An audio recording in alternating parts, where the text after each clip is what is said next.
So just so you know how these things go, I do the recording. I usually present with your permission. I present to people the recording. I put it up on YouTube. I edit it lightly, usually not at all. But if someone walks in the door or you said something you didn't like, then we'll take that out.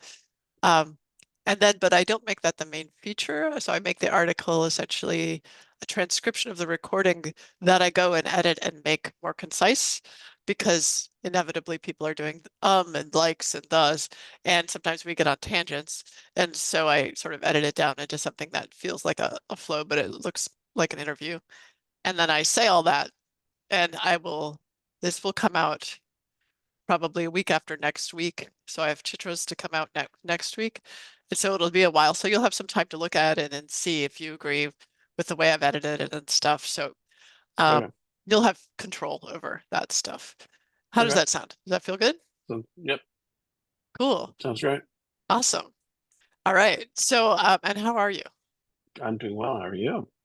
It's been a rough. We have to move out of our house because of mold, and I'm Oh only here no. right with my son came to visit, and he's so inquisitive. We put him in the downstairs bedroom, and he's like, "What's this door?" And then he opened it, and so we're living at a two flat in Arlington, and my husband has had a double lung transplant years ago, and so he can't mess with mold. It was caused by mold. Obviously, got to S- be extra careful, Yeah, we're man. so careful. So Yeah, that's yikes. yeah, so I'm standing in the old house right now. The mold's down there, but it's the only place where I have Wi-Fi access. So Well, if you all of a sudden get pulled off screen by some kind of moldy hand or whatever, yeah, I'll know what exactly. it is. So anyway, thanks for meeting with me, Trent. Um, I'd like to ask you to introduce yourself. I know you as the person who I have been told is going to tell me amazing stories about cool hackings, but but I think that's more of a colloquial way to describe you and as a collegial way to describe you as a strategy advisor at Lightweight Quantum. But how would you describe your own history before we get going? Before becoming an advisor at Lightroot Quantum, I've been involved in and around law enforcement or national security my entire career. Started very early as a Boy Scout, which got interested in Huh, law enforcement. And, as a Boy Scout, when I found out they had this program called Law Enforcement Exploring, huh. which it's a Boy Scout program. So I switched over and became a Sheriff's Explorer at 16 at my local sheriff's office. Were you And an Eagle then, Scout? no, I didn't finish Eagle because I went to the law enforcement track, but Huh, completely embedded in that. I loved it. It was a great experience. I mean, I found my first body at age 16 and wow. worked on two serial murder cases while I was there as an Eagle Scout working with the detectives. And, Wait, psychologically, that wasn't a problem at finding your first body at age 16? now as a teenager, you just think it's cool, because you're out tracking through the woods trying to find it. The first one it was a gentleman committed suicide the sheriff was looking for. And Wow. later on, ones were like on homicide investigations where you're doing evidence collection and you're rappelling down ravines. So it was just a lot of adventure, for a That's teenager. some James Bond Um, stuff that I don't yeah, usually hear. so it was a lot of fun. It was you they're also very good to me. Taught me how to shoot. My first, taught me to shoot with pistol. Actually sent me to four or five competitions to Oh, shoot on wow. behalf of the two of them national. Wow. So yeah, I mean, it was a great experience. But and then the sheriff's department I started at was one of the leading, I guess, modern law enforcement agencies in the country because they required of their deputies a 4-year college degree since Wow. the 70s, which Wow. is Where was not that? traditional. It's in Portland, Oregon, Multnomah County Sheriff's Office. No kidding. And so Multnomah County since the 70s was, I mean, very, very progressive and in modern law enforcement and really embracing it. So great experience as I grew up, went to college, actually became a deputy at the sheriff's department until I started my federal career, where I became a deputy United States Marshal. So I was a federal marshal out of the District of Oregon, and while I was there, chasing fugitives, protecting the court, moving prisoners, working all up and down the West Coast in Alaska. A lot of adventures while I was there, which was interesting. Helped start, or was actually one of the first digital forensic investigators for the service. So went through the school, got certified. So I was the first forensic examiner for the Marshal Service. Started that whole program, got it going, and then the FBI started hiring. Wow. And I switched over to the FBI. Went to the FBI, and went to the FBI Academy. So that was my fourth law enforcement academy, and loved it. Got assigned out to Los Angeles as my first office, and Was exposed that to all as types of. progressive as was Los Angeles as progressive as Portland or different? It was different. I just because Portland was small. Mm. It's Portland, Oregon. Yeah. It's a medium-sized city. When I went to the bureau, I want to go to a large city. I've worked in small or medium-sized locations to that point. So give me the biggest city you have. I didn't want to go to New York. So I was an LA agent. I loved it. Great experience. Ended up helping to start the cyber squad there, computer crime squad Oh, with cool. agents. And so technology still continues along my career. And through computer crime investigations, which became cyber, followed that through my career, doing everything from counterterrorism, counterintelligence, criminal, research and development, or operationalizing technologies throughout that career. I had two opportunities to serve at the White House as on National Security Council, Yeah. which changed it more to the policy side related to cyber and the issues. I was also on uh, a G8. I was a delegate to the G8 for the State Department on technology, and then retired and stayed in the technology national security area as a CTO, CISO for different companies until I launched my consultancy, where I help companies and I'm strategic advisor. So that's kind of the breadth of it in 4 or 5 minutes. That's very good. I realized, speaking of technology, I forgot to turn on my charger for my laptop. Okay, now I'm not afraid it's going to stop in the middle of our Gonna die on conversation. you, yeah. Yeah, I have a power strip that I just didn't turn on. Um, wow. Okay, so I, I know the reason that you're with Lightroot Quantum is that we wanted someone who could basically link us conceptually to the world of cybersecurity, because what we're doing Mhm. is trying to make hyper secure connections between autonomously negotiating nodes on the on LACE, right? Lightweight AI computing ecosystem. But I also know that there's a lot of people who could do that. But the other reason you're here is because you have a real interest in far out moonshot ideas. Yeah. And and so that's what we need. Like that's really important for everyone who's working with us, is these far out interest or passion for these far out moonshot ideas, and like a belief, kind of an optimistic, potentially naive belief that these things could actually work. So like decentralized AI, peer-to-peer decentralized AI could actually work. And so I'm wondering if you're open to Yeah. talking about, so most people when they think about FBI and US Marshals, law enforcement, they're not thinking like optimistic, moonshot, hopeful. There should, because there's plenty of people that at least that I've met in law enforcement who are super awesome Boy Scouts with hearts of gold. We're also badasses, right? But and you fit that mold. And how do you think you got to the hopefulness? Like you're finding a dead body in the forest when you're 16. Okay. For most people, that Mhm. is kind of a big deal.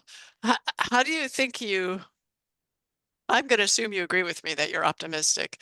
How do you think you get to the hopefulness or keep that and support these moonshot like ideas while holding on to the reality that you got to worry about bad guys trying to subvert everything you do. No, it's interesting question.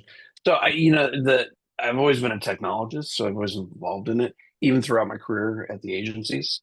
And so we are always trying to solve these um, problems. Like, how do we do this? How do we find? It's not just catching the bad guy, but part of it's like how do you catch the guy you're going after? But it's expanding and making advances that people have thought about, and that's what's really cool and exciting. It's the art of the possible, and I guess living on the edge of constantly throughout my career was there were nobody done it before. It was all brand new. So even starting back with digital forensics, I mean, literally, it was practitioners getting together and we're sharing notes, and you're trying to develop the art and then the science of doing it, and then all the way through computer investigations and bringing it forward in technology, and then how do you deal with like Web3 or blockchain, and how do it's dealing with these different concepts, and to include now you're presented, since technology, you're presented with new challenges like people actually hacking satellites. They're up in satellites dealing with you have to look at the world. You can't look at the world in, I guess, in a box. You've got to be open. And that open-mindedness is okay. That's what we're working today. Is literally most of my career. It was like, okay, you said we were chasing whatever that day. It's like, I guess we're chasing that today. It didn't slow you down because the art of the possible is out there, and that's what's exciting. That's what drives me to like with concept lace and everything going forward is I don't think it's possible. I think it will be. It's just a matter of getting there. We haven't solved it yet. It's like I have disagreements and scientific arguments with some very dear friends about like the three body problem in science. It's just saying it can't be solved. I'm like, hasn't been solved yet.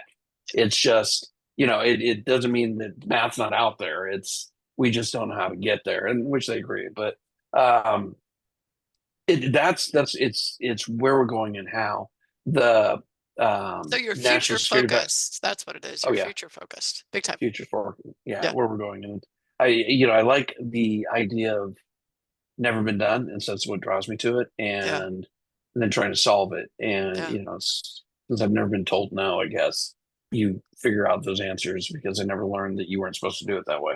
Right. And it's that approach to the problems that keeps it very interesting. Yeah. Yeah. Beautiful. Okay. So now I'm going to ask for stories. So what's your Yeah, favorite? Because that's the fun stuff. Well, obviously only stuff that you could say, but what's your right. favorite story? I'm sure there's cooler stories that you can't say, but Yeah. what's your favorite story in your life or in your work experience or even outside of your work experience about the art of the possible, as you like to call it, about sort of people learning to grow and change into something that they didn't think that they could do, but actually could do. Like I know you helped set up the whole cybersecurity center at FBI, I think.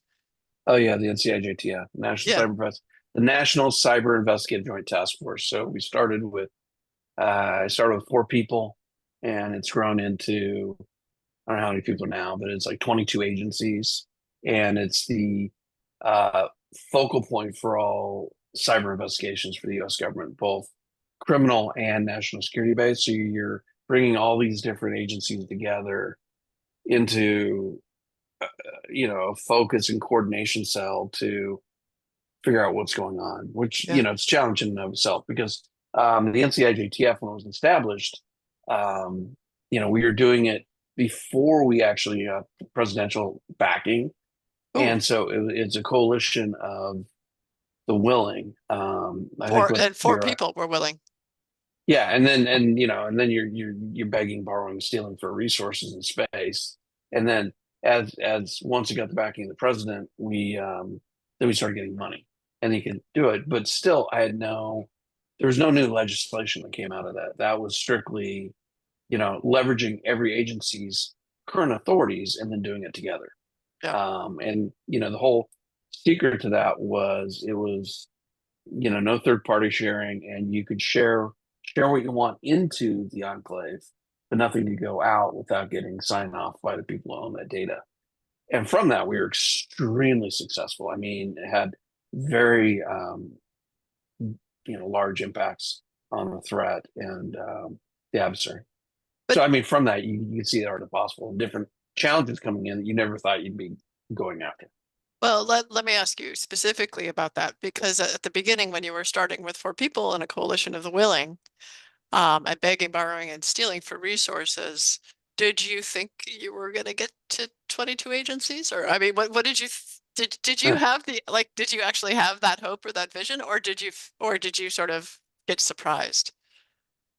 I think a little bit of both. I think the way we ran it was, once people had joined and saw that, you know, there's a lot of return on investment and they're actually doing something good and actually, moving the ball forward. Um, More and more people wanted to join. It was very action oriented. Though there were very much at times where because you're arguing over jurisdiction or whose case is it, or and what really came down on the cases was, look, I don't care. We have enough going on here. If you want to work that one, or you can bring it, we can work it together. But let's just start doing something about it. And it kept growing. And, in the politics, sometimes it's a little discouraging, but I think it was one of the highlights of my career because, every day you went to work, you were, it's a new problem, but you were going after it and having some serious impact. Yeah, Not something you think you're doing something, you're actually seeing real time impact of what you're right, doing.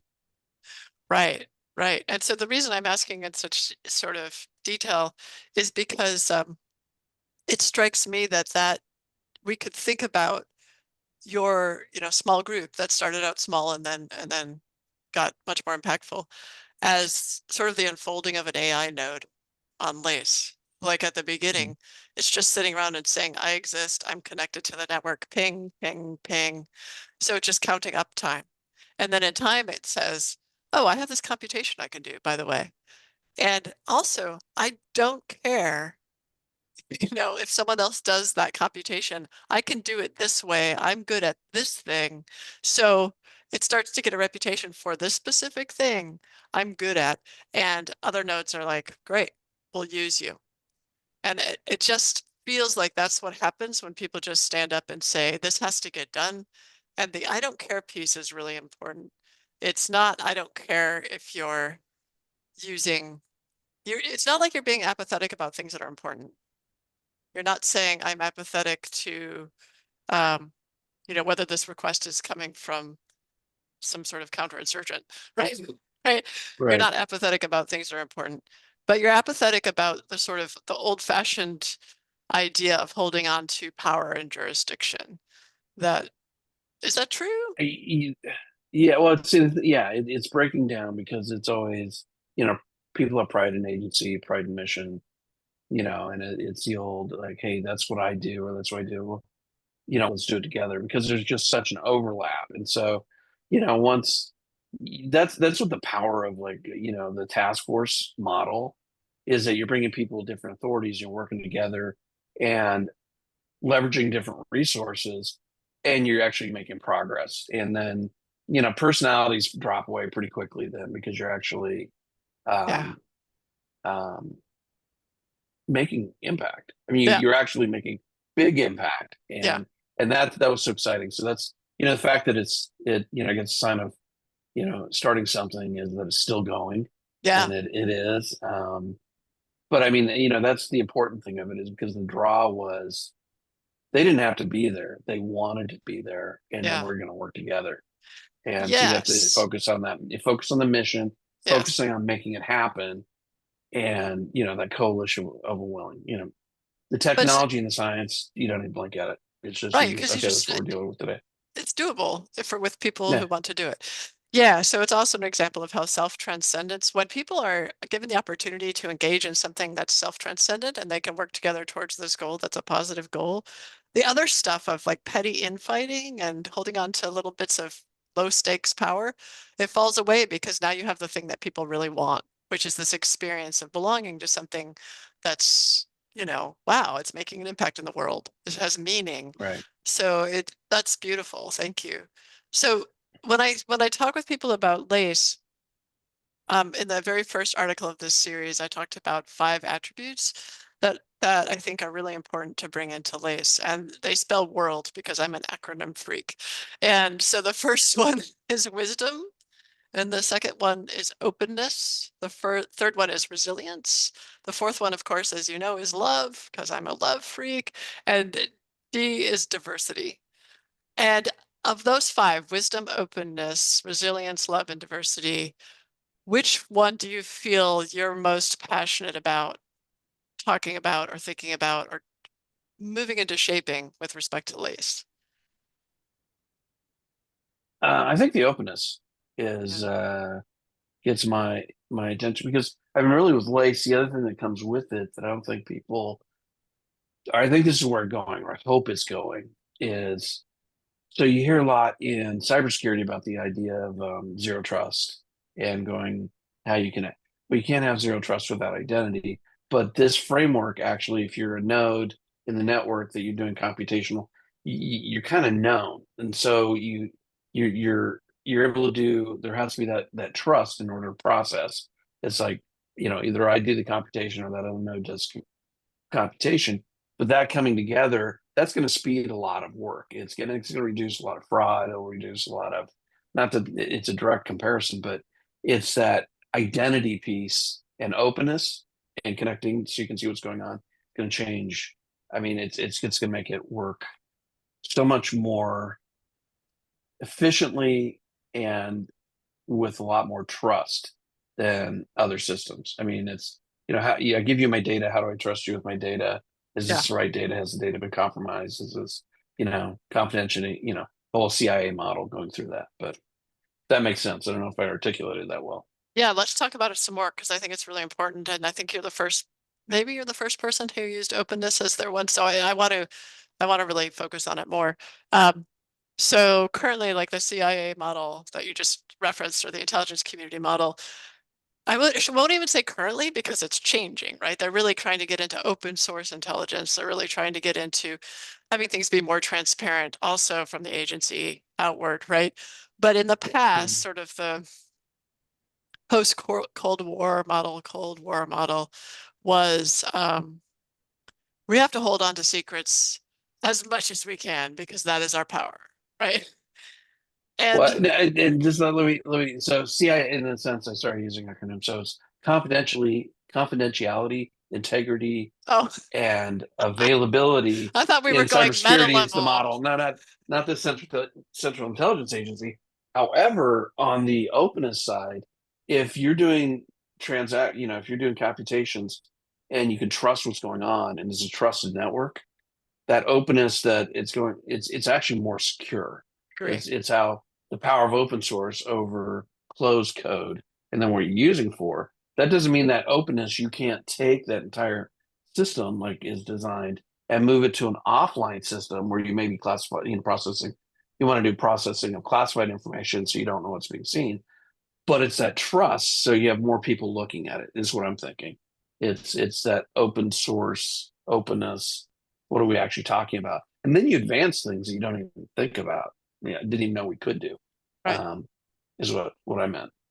Got it. Okay. But nonetheless, I do think that LACE is an interesting model for a new definition of what open source intelligence could be. Like, like, like transparent intelligence. Like anyone Yeah. could do the calculation. And then the question becomes, okay, anyone could do the calculation because they can just they could use their Lightroot browser and they can go on to LACE and they can get a solution to their problem using all this emergent AI. Um, so then the question becomes, what do you do with the answer, Right. right? And so then it's like the problem in the past has always been like, how do we do the calculation? How do we get the right analysis? And it feels like it's an evolutionary step for humanity to go from, how do we get the right analysis to know what's really going on to, we can get the right analysis to what's going on. Now, how do we do the right thing? Right. And that could also benefit potentially from AI, different set of AIs working on, modeling different impacts or ethical aspects of a Mhm. situation. But that just the fact that that question can now be asked with more ease in this future that we're talking about, I think is really interesting. See, and Julia, that's exactly what it is. It's so you're getting like humanity and artificial intelligence, and how it's going to be used, what you get out of it, used for good, used for evil. The more openness it is, the more the transparency people can see how it happened, if it's true at all, or if it's just made up. But once you, once I think we've actually defined what it is, and then how you're using it, then you can actually, start maybe putting some humanity and ethics around it. Because like one of the things right now, everybody talks about AI, but true AI we haven't really hit yet. It's we're talking about large language models, we're talking about deep learning. This is just a really powerful set of algorithms. And then and so it's also going from AI, but then are you going to go to SI, like sentient intelligence?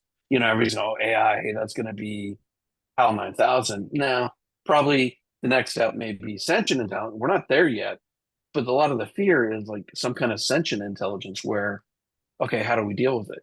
Well, we don't know what that is, but at least we can put a marker going, well, it's not AI.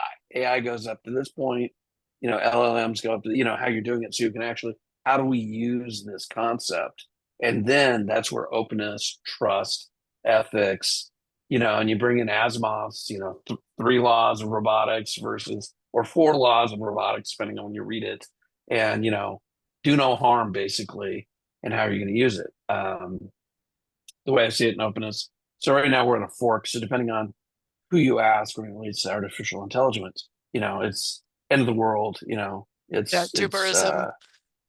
yeah, it's Matrix. It's going to take over, or it's total good. The way I like to think we're going is more what you see with artificial intelligence and the computer on the USS Enterprise. Yeah. It's very powerful computation. It's helping you do what it should be doing. It's even the character of Data being a next generation. That's getting closer. Okay, now we got sentient intelligence, and we're going to science fiction. But the idea is that hey, this can be really really helpful. It doesn't mean that it's going to try and kill me in my sleep. Take Well, over the right. Well, world. this is very interesting because first of all, we may have a disagreement about what consciousness is or what sentience is, but I don't think we don't need to, we could talk about that another time. But I think that Right, for sure right. we agree there are levels of sentience, right? So like Yep. maybe a fish is less sentient than a human. I think we could potentially agree. Um, but I think this question that of people being afraid of our creations, that they're going to come hurt us, it's literally just people being afraid of ourselves. Because what we're saying is we don't trust ourselves to create things that won't come hurt us. It's like if you had a kid, which is a sentient intelligence that you can't actually control as they get older, right? They become this being, and you hope that you have been a good enough person to let them know, Hmm. what works and what doesn't work in the world, what's good and what's not good in the world. And you hope that they have the genetics that they can listen to that and do things. And then it's just all bets are off. Like they're going to go off and become Hitler or someone less destructive, or maybe become someone very productive. You don't know. So I feel like because we know that that's the case, that we can't really know what will happen with our kids, we sort of see sentient artificial intelligence or super intelligence or artificial general intelligence or whatever we think might Hmm. actually emerge from LACE. I think we get scared of it in the same way. And it's like, well, but we can use the same tools, right? We can form it and shape it and guide it and code it to be for the good, to the Yeah. best of our ability. But as we also know, everyone's a mixed bag, right? And so we have to acknowledge that it won't be either of those things. It won't be a panacea, and it Right. and it won't be, the death of us all. It will be a mixed bag. So then we ask the question, how can we gear it towards the good? And then how can we use it well? And so those are the kind of questions that can actually help us solve, right? So it's like asking Data. I love Data, great character. Um, it's like asking Data about how to best solve his problems. And he decides, oh, I want to have more human feelings, and Right. that's going to help me, right? And so it's a relationship. it's not, we're going to be transitioning from this, I built you, so you're my machine, to I built you, you're my machine, but also now you're starting to have some use to me that's actually about learning and revelation about what might be Right. good. And so, yeah, it's really powerful. Thanks for Well, bringing that up. I think what's really, and this is, I guess, good about humanity in the way, at least we're thinking about it, is that, you don't have to be one or the other, but you're going your eyes wide open.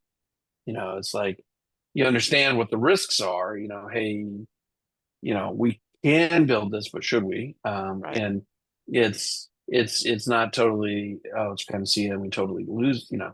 It's we're blinded to the risks. It's being informed and moving forward with you know enthusiasm, but reality in mind. That's where we are. That's where we need to be. So, we're not just blindly trying to build something to blind it. And I don't think the world's going to do that. I think the reality is you're going to make a lot of advances. It is kind of if we can get closer onto maybe some terms agreement on that, and then we can focus on what we're talking about.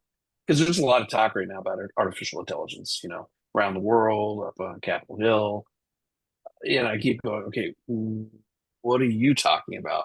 Because it's such a broad, innocuous term versus what we're trying to do, which is really solve some of these harder problems that makes life that much better. We're able to pick Yeah. things up we didn't see, non-obvious relational analysis where you're able to see trends and patterns that can help people prevent people from being hurt. Yeah, I want Advance to like society. end war. Like human beings haven't been able to figure out how to end war. Maybe AI can. I mean, Well, right? I mean, I think it's going to help. It's like Yeah. it will get better. It's perfect example. I think this generation, I guess current generation in school right now is probably the first generation that's legitimately working with AI or Yeah. ish. The Yeah. Chat GPT generation. Let's Like a, just a use that chatbot as an example. generation. Yeah. Yeah, chatbot generation. But what's really interesting about it, if you go back, is like remember slide rules, Yeah. right? You learn the slide rules in the slide rule generation. Then calculators came out, and then I remember, I remember being. I'm old enough that I remember being taught how to use a slide rule, but that was quickly put to the side, and we moved over to calculators, scientific calculators, and then you're not having to do it yourself in your head. You had a tool to help it. Now, the big thing in school is like, oh, here they're going to cheat. Well, the chatbot generation may create a group of individuals that just never learned it. But I look at it the other side where it's better understanding. I know when I was working on some problems earlier this past semester, and I just wasn't getting it. And so I flipped over to GPT and I started, okay, give me an example of this. And Yeah. it started showing me from different perspectives, like, oh, now I get it. It was helped me Yes. learn and better understand the concept. It wasn't solving the problem for me. It was, okay, I got the answer, but I have no clue how I got there. It was like, I don't know what this means. And then I was able to understand the process and where they were going. And it's like, oh, because you're taking Yeah. advantage of all this knowledge. And it's like, that's the Yes. exciting thing. Yes. ChatGPT is a fantastic tutor. When you have the motivation to learn something and you can think critically and ask questions about the answer, and that we got, that's a key piece that kids coming up today, they need to still be taught how to think critically themselves and to ask questions. Like, so when ChatGPT comes back with an answer to a question I have about whatever it is, how is this working or something, and it doesn't sound right, or I want to say to it, um, so if that's true, this would be true. Is that true? And then it might say, oh, Yeah. I can see why you think that, but no, that it's because I didn't explain this. And it's actually done that before. And so being able to ask that question and think critically and question the answerer. So both of you are sort of looking at your own thought processes. I think that is what will need to be trained. And I think that comes back to this openness.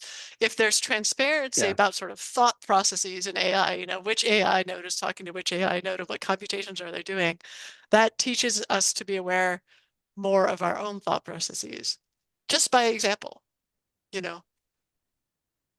Oh no, yeah, I agree. I completely agree on that. I think it's impacted us already in ways that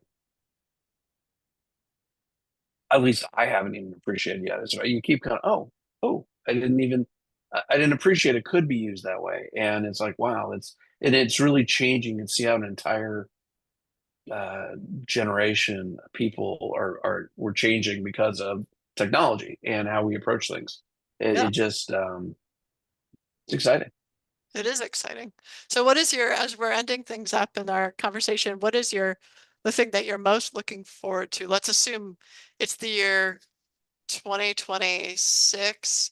Lace is fully developed. People are starting to use it. Lightroot browser is happening. People are Yeah. asking the AI to do whatever they want and not really caring about how it gets done unless they want to look under the hood.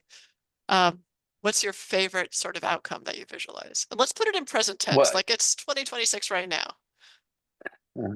Well, I think the example is especially what Lace is doing. He said looking under the hood to make sure I think it's that openness, knowing that the reputational score. So this is where I put my FBI hat on, I put my lawman hat.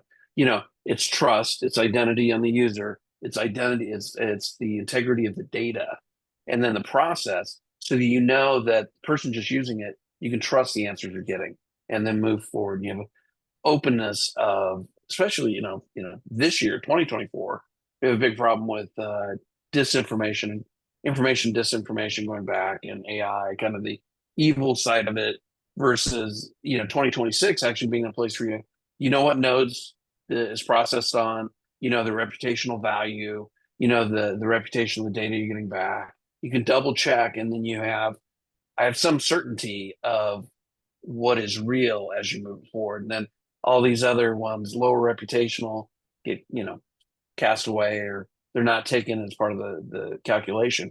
That's Yeah, exciting because that's really going to change. Then that's where it's used in the calculation used in health safety, stuff for health systems, safety systems, transportation, energy, power. You're doing all this other stuff where you need to know that it's the integrity is there. The data is confidential, the integrity is there, and you're assured of what you're dealing with. That's where I see it's going. I think that's where, oh well, it's not just it works, it's trusted, and you can believe in what you're getting out of the system. yeah, it's trust in the context of openness and knowledge of identity. Yes, yes, Yeah, exactly. And it's just, and then open, it's just, well, of course, it's just the way it is. And it's just, so oh, okay, we get it. yeah, great. That's my favorite thing It's about math, and that's just 2026 math. too. Say that again? Yeah, it's math, but I Yeah, mean, that's the thing. It's math, but you can see either you can have them show your work or not, but you know how yeah, we got there, and yeah, it's that okay. Then people, okay, it's trusted. The issues start disappearing because this yeah. is what's going on. It's like the beginning of the Okay, internet, right? At the beginning of the internet, um, people would talk a lot. Chitra was talking about this, how people would talk a lot about TCP/IP and how's it working, et cetera. And then that just like whatever, it's just working. yeah. Well, yeah.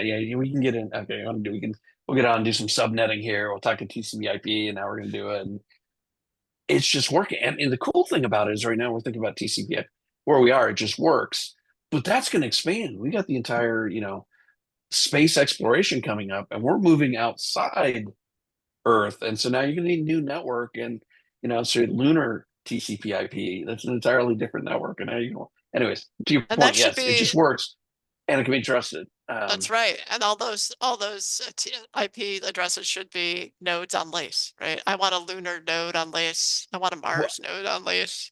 I want an Yeah, ISS think about station. that. Yeah. Yeah, so everything on it, and going back to it, and one of the unintended consequences of GDPR in Europe, the privacy. It Yeah. used to be back in the day when we chased stuff on TCP, you'd have registers and registrars, and you can trace route, and you can find out who the nodes were on the network. GDPR, with all the best intentions, locked down the privacy. The openness Mhm. goes away, right? Now that trust of all those nodes just dropped off the net. Yeah. So it's finding a way, because you have bad acts happening have gone up since that, because you can't track down to see who's doing what. And so Yeah. it's that openness, it's that trusted open communication, so you know what nodes are on it, what are producing it, and it just works. Anyways, And then it just works. 2026, we're here gonna we decide. are. Yeah, it just works. You know, very exciting. Yeah, it is very exciting. Imagination is more important than knowledge. Knowledge is limited. Imagination encircles the world. Albert Einstein said that. So it's Yeah, one of those things where imagination is where we're going. That's more important because, you know, knowledge is always limited. So you're trying to figure out where you can get past that next level. That's what's that's exciting. right. What knowledge is for is figuring out how to do something, but imagination tells you what you need to do. Yeah, Right. yeah, yeah. Love it. All right, Trent. Fantastic. Thank I'm you very much. I'm feeling good. Is there anything you want to add? I feel like that last quote was phenomenal. I think that's a nice wrap up quote. You can pull out some Einstein. Yeah, It's always good. yeah. It Thank you was very much. yeah, thank you very much. It was really great talking about this stuff with you. Um, yeah, I really value we have such an amazing team and it's pretty cool showing other people the value of our team too. So, Oh, wonderful. Thank you. okay, cool.